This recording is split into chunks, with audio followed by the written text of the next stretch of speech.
औज़ुबिल्लाहि मिनश्शैतानिर्रजीम बिस्मिल्लाहिर्रहमानिर्रहीम रब्बि इश्रह ली सदरी व यस्सिर ली अमरी वहलुल उक़दतम मिन लिसानी यफ़क़हू क़ौली rabbi ज़िदनी इल्मा। Assalamu alaikum. Hope all the students of grade 7 are good, healthy and safe at home, also doing their schoolwork in time.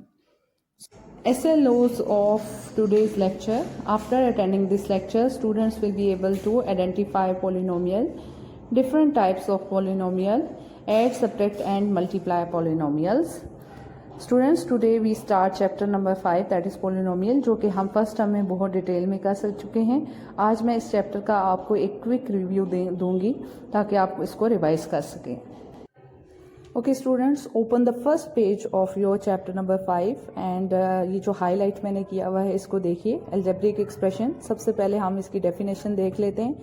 An expression which connect variable bye constant variables and by algebraic operations of addition, subtraction, multiplication and division is called an algebraic expression. इसको explain करने के लिए मैं एक example लेती हूँ और आपको एक्सप्लेन करती हूँ कि algebraic expression क्या है। जी स्टूडेंट्स, यहाँ मैंने algebraic expression की एक एग्जांपल ली है that is 4x negative y plus 5। इसमें आप देखें तो this is the algebraic expression because इसमें आपके पास जो कांस्टेंट है that is the 4, negative 1 and plus 5, तीन कांस्टेंट हैं। या आप इनको कह सकते हैं कि ये x का कोफिशेंट है 4, y का कोफिशेंट -1 है और दिस इज़ द कांस्टेंट।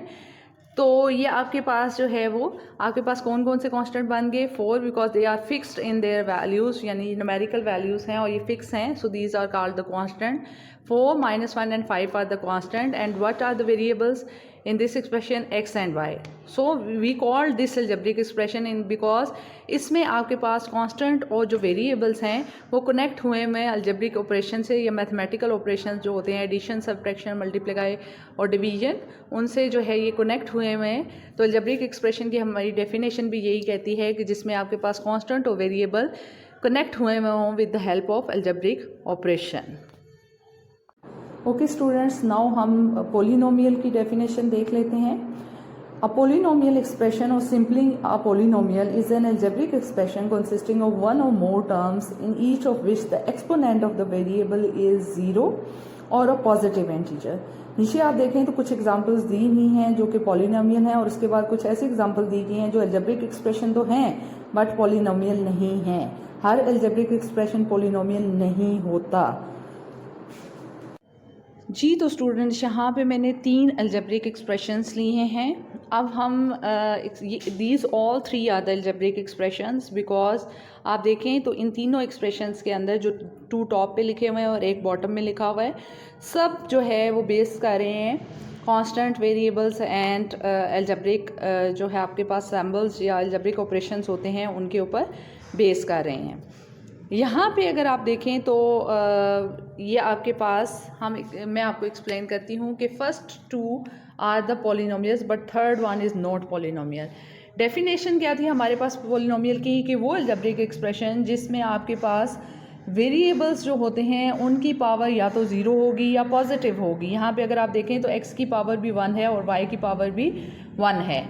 ये सो this is the algebraic expression and also polynomial. Look here, यहाँ पे आपके पास x की जो है पावर 2 है। फर्स्ट में यहाँ पे एक्सपोनेंट इसका स्क्वायर है, इसका एक्सपोनेंट 1 है। सो आपके पास यहाँ पे जो है वो x इन्वॉल्व नहीं हो रहा है, इस मीन इसकी पावर 0 है। तो यहाँ पे जितने भी आपके पास वेरिएबल्स इन्वॉल्व हो रहे हैं उनकी पॉजिटिव जो है वो एक्सपोनेंट है।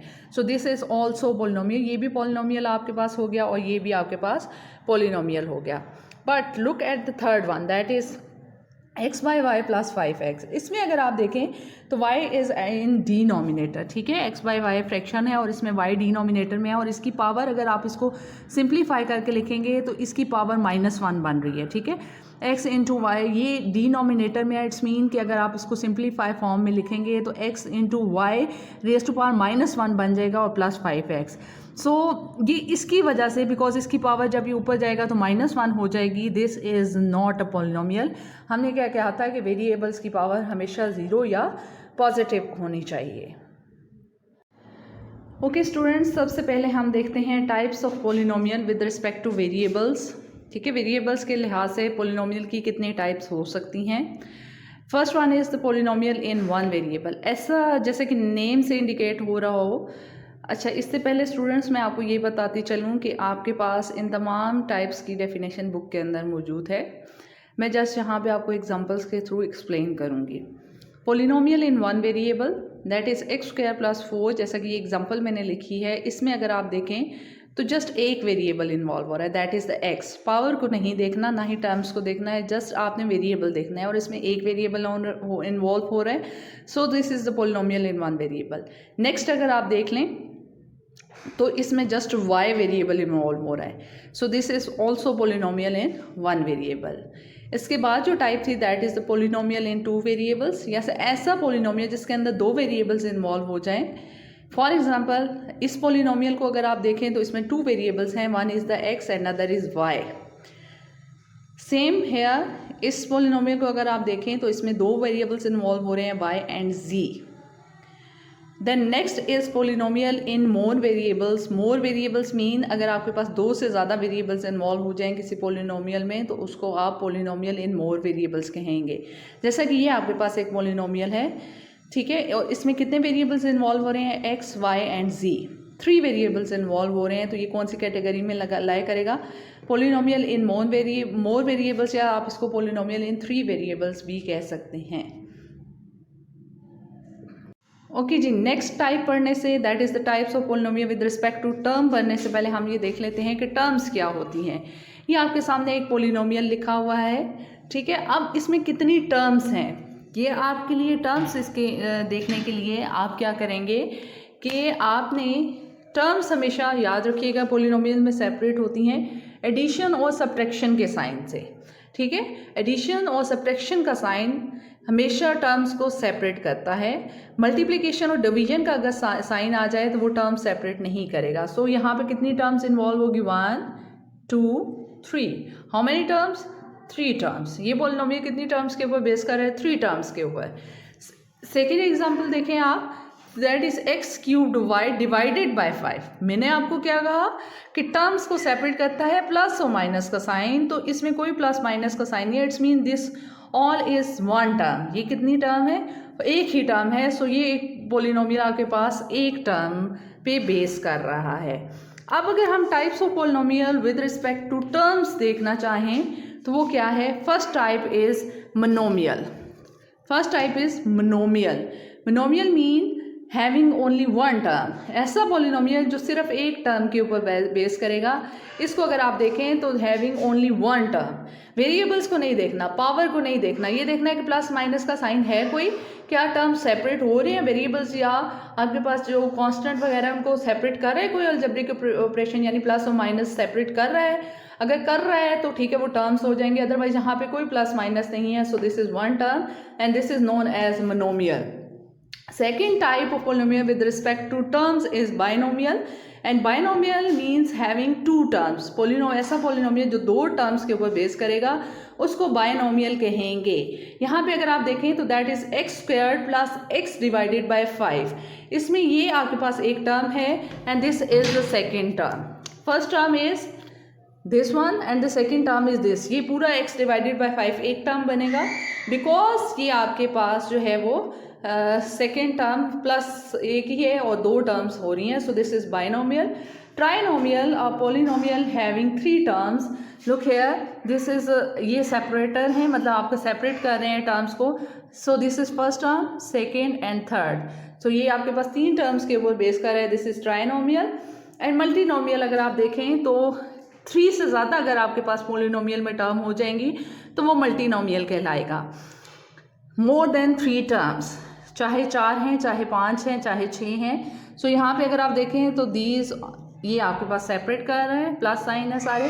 This is the first term, second, third and fourth. So 4 term के ऊपर ये बेस कर रहे हैं polynomial. So this is multinomial. जी students, before types of polynomial with respect to degree, हम सबसे पहले देख लेते हैं कि डिग्री ऑफ पोलिनोमियल क्या है होता है। उसके लिए मैंने यहाँ पे 2 एग्जांपल्स लिए हैं। First example is x squared y squared plus 4। Degree find करने के लिए पॉलिनोमियल के आपने देखना है कि हर टर्म की सेपरेट डिग्री क्या है। आपके पॉलिनोमियल के अंदर जितने भी टर्म्स इन्वॉल्व हो रही हैं उन टर्म्स की सेपरेट आपने डिग्री फाइंड करनी है, और जो मैक्सिमम डिग्री होगी वो आपके पास डिग्री ऑफ पॉलिनोमियल कहलाएगी। Suppose we have two terms here, that is x squared y squared एक टर्म है और 4 सेकेंड है। फर्स्ट टर्म की अगर हम डिग्री फाइंड करें तो कैसे फाइंड करेंगे? By adding the exponent of the all the variables involve in term. हमने जितने भी वेरिएबल्स इन्वॉल्व हो रहे हैं उनकी डिग्री को, उनकी एक्सपोनेंट को अगर आप ऐड कर लेंगे तो आपके पास उस टर्म की डिग्री आ जाएगी। For example exponent of x is 2 and y is 2, इनको ऐड अप कर लें तो आपके पास 4 आ जाता है। So the degree of this term is 4 and the degree of this term is 0 because यहाँ कोई वेरिएबल इन्वॉल्व नहीं हो रहा। So degree of this polynomial is 4। Second आपके पास है y squared plus y into 3। इसमें अगर आप देखें तो first term is y squared, इसमें आपके पास फर्स्ट टर्म की डिग्री बन रही है 2, सेकेंड टर्म की डिग्री बन रही है 1 और थर्ड की 0।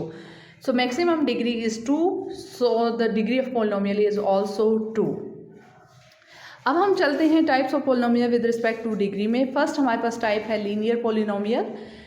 ऐसा पॉलिनोमियल जिसकी आपके पास डिग्री 1 होगी वो लीनियर पॉलिनोमियल कहलाएगा। जैसे कि यहाँ पे मैंने एग्जांपल दी z-3, यहाँ पे आपके पास इसकी मैक्सिमा z का एक्सपोनेंट 1 है और इसकी जो है वो टर्म की डिग्री भी 1 बन रही है। सो इसकी पॉलिनोमियल की मैक्सिमम डिग्री जो है वो भी 1 बन रही है। So this is linear polynomial. Second is quadratic polynomial. ऐसा पॉलिनोमियल जिसकी डिग्री 2 होगी वो आपके पास क्वाड्रेटिक पॉलिनोमियल कहलाएगा। For example look here, the degree of this term is 2, the degree of this term is 1 and the degree of this term is 0। So maximum degree is 2, so this is quadratic polynomial. Look here, the degree of this term is 2। How? The exponent of x is 1, the exponent of y is 1. So we add up these two, so we get 2. The degree of this term is 2 and the degree of this term is 1. So maximum degree is 2. So this is quadratic polynomial. Cubic polynomial, ऐसा polynomial जिसकी degree 3 होगी maximum, वो cubic polynomial कहलाएगा। ऐसा polynomial जिसकी degree 3 होगी वो cubic polynomial कहलाएगा।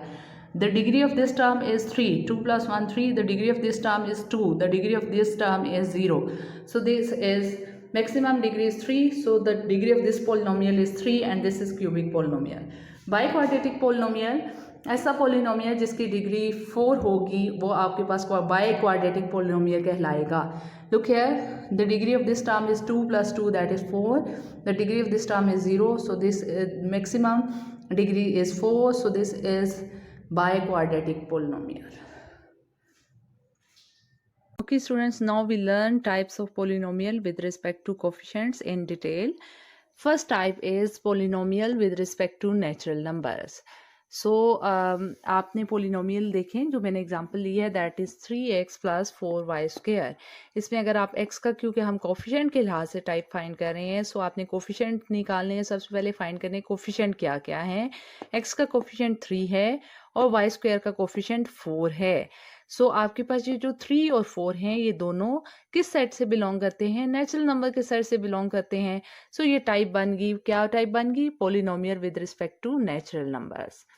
सेकेंड टाइप है आपके पास polynomial with respect to integers. ठीक है, सेकेंड टाइप हम देखते हैं। अब इसमें जो मैंने एग्जांपल ली है that is x plus y minus 7। सबसे पहले हम इस पोलिनोमियल के कोफिशिएंट फाइंड करेंगे। कोफिशिएंट क्या क्या है इसमें कोफिशिएंट x का है 1, y का कोफिशिएंट है 1 और ये कांस्टेंट या कोफिशिएंट आपके पास मौजूद है -7। सो आपके पास कोफिशिएंट क्या क्या आ गए? 1, 1 एंड -7। ये हमने कहाँ से फाइंड किए हैं? इस पोलिनोमियल के कोफिशिएंट लिखे हैं। अब आपने ये जो कोफिशिएंट लिखे हैं इनको देखना है कि ये कंबाइन जो है वो ये तीनों के तीनों कोफिशिएंट किस सेट से बिलोंग कर रहे हैं। इन दोनों को अगर आप देखें तो ये दोनों नेचुरल नंबर से बिलोंग कर रहे हैं, बट ये नेचुरल नंबर के अंदर नहीं आता। तो ये तीनों किस में मौजूद हैं? वो सेट कौन सा है, वो इंटीजर का सेट है जिसमें पॉजिटिव वैल्यूज भी होती हैं, नेगेटिव वैल्यूज भी होती हैं और जीरो भी मौजूद होता है। सो इस आपको कम्बिनेशन चाहिए पॉजिटिव और नेगेटिव वैल्यू का, क्योंकि आपके पास एक कोफिशिएंट नेगेटिव है और दो कोफिशिएंट आपके पास पॉजिटिव हैं। सो ये किससे बिलोंग करेंगे, ये बिलोंग करेंगे इंटीजर से। ये कोफिशिएंट आपके इंटीजर से बिलोंग कर रहे हैं। सो आपकी टाइप क्या बनी, polynomial with respect to integers. Next, third, he is polynomial with respect to rational numbers. That is 3/8। ये एग्जाम्पल है आपके पास 3/8 x माइनस 4y स्क्वेयर। यहाँ पे आप अगर x का कोफिशिएंट निकालें लिखें तो वो क्या है 3/8 और y स्क्वेयर का कोफिशिएंट -4 है। तो आपके पास कोफिशिएंट क्या क्या आ गए 3/8 और -4। ये तो आपके इंटीजर में आ जाता है, बट ये इंटीजर में नहीं आता क्योंकि इंटीजर में अवर की फॉर्म नहीं होती। सो अवर की फॉर्म में आप कौन से नंबर लिखते हैं, उनको क्या नाम दिया जाता है, उनको दिया जाता है रैशनल नंबर का नाम, जो कि एक सेंसिबल नंबर होते हैं। सो आपके पास ये रैशनल नंबर है तो -4 भी रैशनल नंबर में आ जाता है। अगर इसके नीचे अगर आप 1 खुद से लिख दें तो ये भी रैशनल नंबर के सेट में मौजूद होता है -4। सो ये दोनों कंबाइन किस सेट से बिलोंग कर रहे हैं, ये दोनों कोफिशिएंट बिलोंग कर रहे हैं रैशनल नंबर्स के सेट से। सो ये आपके पास टाइप बन गई, इस पोलिनोमियल की टाइप बन गई with respect to rational numbers. Fourth, polynomial with respect to real numbers. यहाँ पे अगर आप एग्जांपल देखें that is square root of 5y square plus 2y। यहाँ पे y स्क्वायर का कोफिशिएंट आपके पास स्क्वायर रूट ऑफ 5 है और y का कोफिशिएंट आपके पास 2 है। So square root of 5 and 2, यहाँ पे अगर आप देखें 2 नेचुरल नंबर भी है, होल नंबर के सेट में भी आता है, रैशनल नंबर के सेट में भी आता है। बट स्क्वायर रूट 5 किससे बिलोंग करता है, स्क्वायर रूट 5 एक नॉन सेंसिबल नंबर है बिकॉज 5 किसी भी नंबर का परफेक्ट स्क्वायर नहीं है। सो ये square root of 5 irrational number है, बट हम इसको इरेशनल नंबर नहीं लिख सकते, हम इसकी पोलिनोमियल की टाइप इरेशनल नंबर नहीं लिख सकते बिकॉज 2 जो है वो इरेशनल नंबर नहीं है, ये रैशनल और इरेशनल का कम्बिनेशन है। तो रैशनल और इरेशनल का कम्बिनेशन कौन से सेट में बनता है, वो बनता है आपके पास this is irrational number and this is rational number. इनका कम्बिनेशन कहाँ बनेगा, रियल नंबर्स के सेट में। सो ये आपके पास टाइप क्या बन गई पोलिनोमियल की, ये आपके ओके स्टूडेंट्स, एक्सरसाइज 5.2 देखते हैं। और ये जो मैं नोट्स मेरे हाथ में है that is of month of April. ठीक है, ये आपके जो अप्रैल के नोट्स थे, ये उन नोट्स का के अंदर से मैं जो है वो आपको करवा रही हूँ। ये आपको पहले करवाई गई एक्सरसाइज, तो आपने अपने अप्रैल के नोट्स देख लेने हैं और इस मंथ के नोट्स में नहीं ढूंढना कि ये कहाँ है। सो क्वेश्चन नंबर 1 है, हमने ऐड करना है, 3 पोलिनोमियल्स गिवन है और उनको हमने ऐड करना है। ऐड या सब्ट्रैक्ट करने से पहले सबसे पहले जो चीज़ आपने जहन में रखनी है वो करना है, रीअरेंज करना है पोलिनोमियल को लाइक टर्म्स में। यानी रीअरेंज का मतलब ये है कि आपने उनको या तो असेंडिंग ऑर्डर में लिखना है या डिसेंडिंग ऑर्डर में। पोलिनोमियल को अरेंज करना है असेंडिंग या डिसेंडिंग ऑर्डर में। यहाँ पे ये असेंडिंग ऑर्डर में लिखा हुआ है। यहाँ पे आप देखें फर्स्ट पोलिनोमियल का कांस्टेंट लिखा गया, देन जिस आपके पास डिग्री 1 वाली टर्म लिखीगी, देन डिग्री 2 वाली टर्म लिखीगी। ठीक है, ये हमने असेंडिंग ऑर्डर में अरेंज किया, इसको आप डिसेंडिंग ऑर्डर में भी अरेंज कर सकते हैं। फिर आपने क्या किया कि सेकंड पोलिनोमियल लिखा, इसी तरह से इसको भी अरेंज कर दिया, यानी कांस्टेंट के नीचे कांस्टेंट लिखा, एक्स वाली टर्म के नीचे एक्स वाली टर्म और एक्स स्क्वायर वाली टर्म के नीचे एक्स स्क्वायर वाली टर्म। साइन चेंज नहीं करने, एज इट इज़ लिखने। देन जो आपका थर्ड पोलिनोमियल है क्वेश्चन नंबर 1 में, उसको आपने लिखा दैट इज़ +4, पहले कांस्टेंट लिखा, फिर 1 जहाँ पे डिग्री है टर्म की वो लिखी और जहाँ पे फिर एक्स स्क्वायर्ड इन्वॉल्व हो रहा है वो लिखा है। ये हमने अरेंज करके जो है वो आपने तीनों पोलिनोमियल्स को लिख लिया। अब हमने क्या करना है, ऐड करना है। ऐड करते वक्त आपके पास कांस्टेंट सेम जिस तरह से आप ऐड करते हैं दैट इज़ +1 -4 आपके पास -3 आ जाएगा and then -3 + 4 answer is 1। Then अब आपने जब x वाले तमाम वेरिएबल्स के कोफिशिएंट को ऐड करना है, वेरिएबल्स के ऊपर कोई फ़र्क नहीं पड़ता। अगर वेरिएबल x इन्वॉल्व हो रहा है तो वह एज इट इज़ आ जाएगा, आपने जस्ट कोफिशिएंट को सिंप्लीफाई करना है। +2 + 3 answer is +5 and then +5 - 5 answer is 0। Then next is x square as it is आ जाएगा, वेरिएबल के ऊपर कोई फ़र्क नहीं पड़ना। Then +3 - 2 answer is +1 and then +1 + 1 answer is +2। So this is ये हमने क्या किया, 3 पोलिनोमियल्स को ऐड कर दिया और ये क्वेश्चन नंबर 1 का पार्ट 1 था आपके पास। Okay student, now question number 2 that is subtract p from q। क्या करना है कि q के अंदर से p को सब्ट्रैक्ट करना है। अगर आप p में से q को सब्ट्रैक्ट करेंगे तो आपका आंसर गलत आएगा। सब्ट्रैक्शन में ध्यान रखना है कि आपने किस चीज़ में से किसको सब्ट्रैक्ट करना है। सो q पॉलिनोमियल हम ऊपर लिखेंगे और p को हम नीचे लिखेंगे, और इसको हमने क्या करना है, रीअरेंज करना है पॉलिनोमियल को इस तरह से कि आपके पास q और p के पॉलिनोमियल को इस तरह से लिखना है कि जो वेरिएबल की पावर है वो सेम जगह पे आ रही हो। वेरिएबल विद सेम पावर जो है वो आपके सेम जो है वो जगह पे लिखे जाएं। क्यू में से हमने पी को सब्ट्रैक्ट करना है। सबसे पहले हमने क्यू को लिखा, क्यू को पॉलिनोमियल को लिखा। अब पी को लिखते हुए ध्यान रखना है कि जहाँ पे x raise to power 4 involve हो रहा है, पी की वो टर्म जिसमें एक्स रेज टू पावर 4 आए वो इसी के नीचे लिखी जाए। जिसमें ये सेकंड पे लिखा हुआ है आपके क्वेश्चन में, तो इसको हमने थर्ड पे इसलिए लिखा जहाँ पे एक्स क्यूब इन्वॉल्व हो रहा है, यहाँ पे वहाँ पे ये लिखा जाएगा। अगर हम इसके नीचे लिख देंगे तो ये सिंप्लीफाई नहीं हो सकेगा। एक्स स्क्वायर्ड कभी भी एक्स क्यूब के साथ ऐड या सब्ट्रैक्ट नहीं हो सकता। तो जो वेरिएबल की पावर है उनको आपने कंसिडर करना है और सेम पावर वाले एक ही जगह पे आपने अरेंज करने हैं। अच्छा, अब आपने ये दोनों पॉलिनोमियल लिख लिए, आपने अरेंज करके इनको लिखा। अब आपने जब सब्ट्रैक्शन करनी है तो जो ओरिजिनल साइन है वो अल्टरनेट हो जाएंगे। यहाँ पे जिस तरह प्लस 3x4 था तो प्लस आपका ख़त्म हो जाएगा, उसकी जगह नेगेटिव साइन जो है वो प्लेस इसकी जगह आ जाएगा। इसी तरह यहाँ पे प्लस 2x² है तो इसकी जगह भी नेगेटिव आ जाएगा। देन प्लस 5x³ है तो इसकी जगह भी नेगेटिव आ जाएगा, और नेगेटिव x है तो इसकी जगह प्लस आ जाएगा, और कांस्टेंट के नीचे कुछ नहीं था तो इसको हमने छोड़ दिया। अब हम करेंगे सब्ट्रैक्ट। ये साइन ख़त्म हो गए हैं जो सर्कल होकर दिए हैं मैंने, जस्ट ये जो ऊपर साइन रह गए हैं ये आपके पास रिमेनिंग है। ये आप साइन इसके साथ काम करेंगे तो आप इसके साथ -3x4 इसको कंसिडर करेंगे। सो 4 - 3 सेम लाइन एडिशन। सब्ट्रैक्शन में भी वेरिएबल के ऊपर कोई फ़र्क नहीं पड़ेगा, वो एज इट इज़ नीचे आ जाएगा, जस्ट कोफिशिएंट सिंप्लीफाई होंगे। 4 - 3 आंसर इज़ 1। ये +2 - 2 कैंसिल आउट हो जाएगा। ये +1 - 5 answer is -4x³ and then -x + x answer is 0। वो यहाँ नहीं लिखा हुआ, ये +1 जो है वो ये नीचे आ गया है। ठीक है, इसको आप यहाँ लिखें, ये यहाँ लिखें। ठीक है, इसको यहाँ लिख दें तो यहाँ पे आप इसको 0 कर दें और यहाँ पे आप इसको +1 लिख लें। ठीक है, तो okay students, now question number 6 that is the product find करना है आपने। तो इसके लिए आपके पास क्या है, ये दो पॉलिनोमियल है, इनको मल्टीप्लाई कैसे करना है। उसके लिए आपके पास पॉलिनोमियल फर्स्ट पॉलिनोमियल के जितने भी टर्म्स हैं वो सेपरेटली सेकंड पॉलिनोमियल से मल्टीप्लाई हो जाएंगी। फॉर एग्जांपल x मल्टीप्लाई हो जाएगा इस पूरी टर्म के साथ, ये आपके पास लिखा हुआ है। देन +3 मल्टीप्लाई हो जाएगा इस पूरी टर्म के साथ। देन आपने क्या करना है, आप ओपन करना है ब्रैकेट को। दैट इज़ जब आपके पास दो वेरिएबल्स मल्टीप्लाई होते हैं तो उनकी पावर हो जाती है ऐड और कोफिशिएंट हो जाते हैं मल्टीप्लाई। सो यहाँ पे आपके पास 1 है, जब आप इसको इसके साथ मल्टीप्लाई करेंगे तो 1 + 2 आंसर इज़ 3। देन इसकी पावर कोफिशिएंट इसके साथ 1 है, 1 × 3 आंसर इज़ 3। इसके साथ प्लस है, माइनस माइनस ही रहेगा, और x इसकी पावर 1 है और इसकी पावर भी 1 है, तो ये क्या हो जाएगा, x² हो जाएगा। Then 1 × 9 answer is 9 and x multiply by यहाँ पे जस्ट x है तो ये x हो जाएगा। +3 x² हो जाएगा। Then plus minus minus 3 3s are 9 and x as it is plus plus plus answer है 3 9s are 27। अब आपने क्या करना है कि जो सेम टर्म्स हैं उनको आपस में सिंप्लीफाई करना है। x³ अकेला था वो एज इट इज़ आ जाएगा।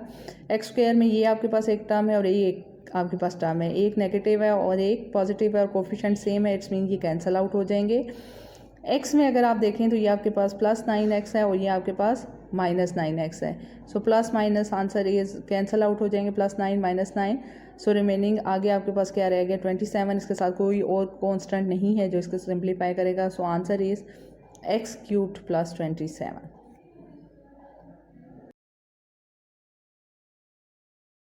जी स्टूडेंट्स, उम्मीद करती हूँ कि आज का लेक्चर आपको बहुत अच्छी तरह से समझ आया होगा। छुट्टी की दुआ पढ़ लेते हैं आप। सुब्हानक अल्लाहुम्मा व बिहम्दिका अशहदु अल्ला इलाहा इल्ला अंता अस्तगफिरुका व अतूबु अलैक। ओके जी, take care of yourself. Allah हाफिज़।